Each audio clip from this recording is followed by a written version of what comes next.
ଶ୍ରୀମୟୀ ମିଶ୍ର ଏବଂ ପ୍ରଫୁଲ୍ଲ ମଲ୍ଲିକଙ୍କ ସପକ୍ଷରେ ବାହାରିଲେ ବରିଷ୍ଠ ନେତା ଦେବାଶିଷ ସାମନ୍ତରାୟ। ଶ୍ରୀମୟୀ ମିଶ୍ର ପ୍ରଥମେ ନବୀନ ପଟ୍ଟନାୟକଙ୍କୁ ଅନ୍ଧରାଜା ଧୃତରାଷ୍ଟ୍ର ଏବଂ ଭିକେ ପାଣ୍ଡିଆନଙ୍କୁ ଦୁର୍ଯ୍ୟୋଧନ କହିବା ସହ ପରମୁହୂର୍ତ୍ତରେ ଭିକେ ପାଣ୍ଡିଆନଙ୍କୁ ଭଣ୍ଡ ସନ୍ନ୍ୟାସୀର ଆଖ୍ୟା ଦେଇ ଚର୍ଚ୍ଚାରେ।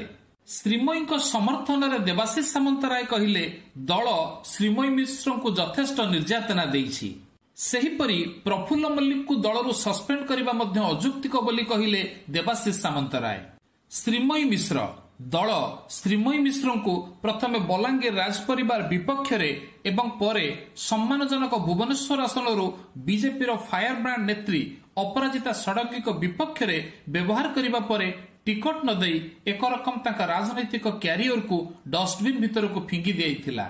ଶ୍ରୀମୟୀ ମିଶ୍ରଙ୍କ ମତ ମନ୍ତବ୍ୟରେ କିଛି ଭୁଲ ନାହିଁ ବୋଲି କହିବା ପରେ ଏବେ ଦେବାଶିଷ ସାମନ୍ତରାୟଙ୍କ ବୟାନକୁ ନେଇ ରାଜନୈତିକ ବିଶ୍ଳେଷକମାନେ ଆକଳନ କଲେଣି ଯେ ବିଜେଡି ଏକ ଦଶାହୀନ ଉଲ୍କାପିଣ୍ଡ ଭଳି।